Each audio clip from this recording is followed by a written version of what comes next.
Salut tout le monde et bienvenue dans cette nouvelle revue de presse. On démarre notre petit tour d'Europe par la France avec la victoire d'un PSG remanié contre Strasbourg. Paris remet les gaz, titre l'équipe, parce que le club de la capitale a repris la tête de la Ligue 1 au goal average. Pourtant Luis Enrique avait pas mal fait tourner. Le quotidien sportif met en avant le collectif qui a encore brillé hier soir. Le Parisien de son côté a décidé de mettre l'accent sur la très belle prestation de Seny Mayulu le Titi qui a inscrit son premier but en Ligue 1 sur une passe de Bradley Barcola encore décisif. Vu l'enchaînement des matchs, le jeune de 17 ans pourra avoir un peu plus de temps de jeu cette saison. D'ailleurs, Luis Enrique a expliqué après la rencontre qu'il avait insisté pour le conserver l'été dernier alors qu'il avait reçu des offres. Je lui ai dit qu'il était d'ici et qu'il devait rester. Il montre qu'il a beaucoup de potentiel, de la personnalité et de la qualité. C'est un bon joueur dans la surface, je suis content, a confié le coach du PSG au micro de DAZN. Malheureusement, le spectacle sur le terrain n'était pas au même niveau dans les tribunes. On a encore eu droit à des chants homophobes et cette fois les cibles étaient l'OM et Adrien Rabiot. Évidemment, à une semaine du classique, les supporters du PSG essaient de faire monter la tension. Résultat, une enquête a été ouverte selon RMC Sport. Pour rappel, l'an dernier, Hakimi, Dembélé, Kolo Muani et Kurzawa avaient été suspendus un match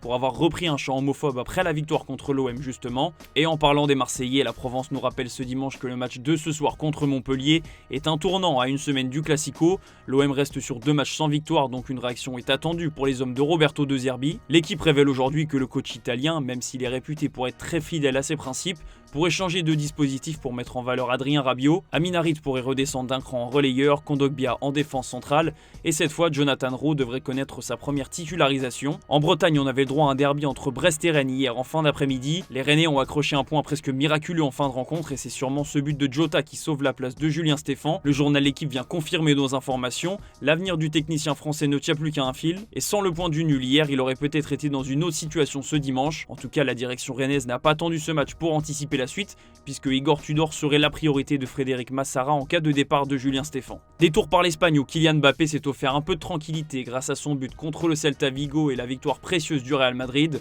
Marca fait sa une du jour sur la connexion parfaite entre le capitaine des Bleus et Vinicius. Il faut dire que les dernières heures ont été très agitées pour Mbappé. Ancelotti a tout de même décidé de lui faire confiance et visiblement il a bien fait. Les stars performent et le Real s'en frotte les doigts vu les galères des dernières semaines. L'autre réussite du soir pour le Real Madrid, c'est la performance de Luka Modric. Il est immortel pour le journal AS qu'il a carrément décrit comme un sauveteur en une. Le milieu de terrain croate était moins en vue ces derniers temps, mais la technique et le talent ça ne se perd pas. Modric nous l'a encore montré hier soir en offrant une passe décisive à Vinicius. Forcément tout le monde est heureux que Modric retrouve des sensations et qu'il soit décisif, mais la vraie bonne nouvelle pour le Real, c'est la performance de Kylian Mbappé. L'équipe précise qu'il a joué comme si de rien n'était, un but, une belle prestation, des sifflets mais pas de quoi le faire flancher. Mbappé a fait du Mbappé, la Gazzetta dello Sport considère même ça comme une riposte. Bref, le buteur français a montré qu'il n'était pas affecté par toutes les polémiques. Bon, tout n'est pas rose pour autant à Madrid, on a eu droit à une petite embrouille entre Bellingham et Vinicius lorsque le Brésilien a préféré tirer plutôt que de passer le ballon à son coéquipier. Ancelotti a été questionné sur le sujet et pour lui c'est presque une bonne chose. Je n'ai pas vu la scène, mais si ça s'est vraiment passé, ça veut dire qu'il a des couilles, du caractère, et c'est bien, a déclaré le coach italien. Et c'est tant mieux pour le Real qui recolle au Barça. Et justement chez les Catalans, c'est jour de fête aujourd'hui. Dia Gavi titre Mundo Deportivo pour célébrer le retour du milieu espagnol, plus de 320 jours après sa grave blessure au genou. Et la bonne nouvelle pour Hansi Flick, c'est qu'il pourra aussi compter sur Dani Olmo, Fermín López et Lamine Yamal qui sont tous remis de leurs pépins physiques. Sport part d'un leader renforcé. Le Barça n'a pas été épargné par les blessures depuis le début de saison et c'est pas fini parce que Ter Stegen est sur le carreau pour un moment. Chesney n'est pas encore disponible non plus. Globalement, l'effectif reste complet et Flick ne va pas se plaindre. Avant la plus grosse semaine de ce début de saison, ça commence avec le match ce soir contre Séville, la réception du Bayern Munich mercredi en Ligue des Champions et samedi prochain au Bernabéu le premier Classico. On file en Italie où la Juventus peut s'estimer heureuse comme le placarde le Corriere dello Sport. Les joueurs de Thiago Motta ont galéré contre la Lazio et ils ont dû attendre la 85e minute et un but contre son camp pour revenir à la hauteur de Naples au classement. En dehors du terrain, Christian Giuntoli, le directeur sportif du club,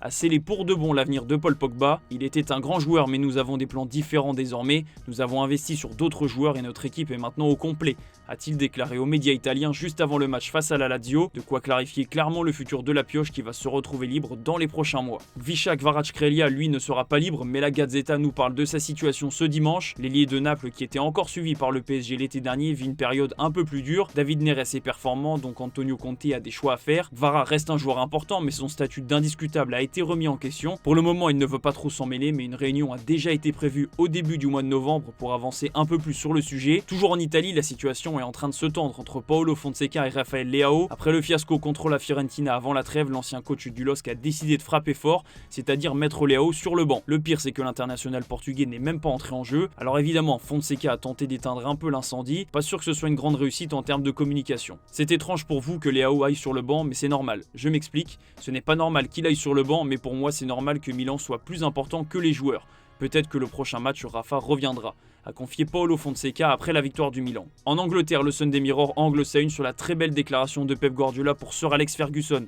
Le coach espagnol est heureux de se retrouver dans des discussions avec Ferguson, et d'ailleurs il a rappelé que l'Écossais était le plus grand entraîneur, et de manière très classe, Guardiola a aussi eu un mot pour Jürgen Klopp, José Mourinho et même Mikel Arteta, en expliquant que ces trois-là avaient fait de lui un meilleur technicien. L'autre info importante que nous donne le Mirror, c'est l'avenir de Guardiola à City. L'Espagnol a confirmé qu'il se sentait bien en Angleterre, qu'il était heureux de venir faire son boulot tous les jours. En attendant, il sera quand même en fin de contrat cet été, et pour l'instant, on n'en sait pas plus sur son avenir. En revanche, l'avenir de Kyle Walker est bien plus incertain. Le Daily Star nous apprend aujourd'hui que l'international anglais est poussé vers la sortie par son club.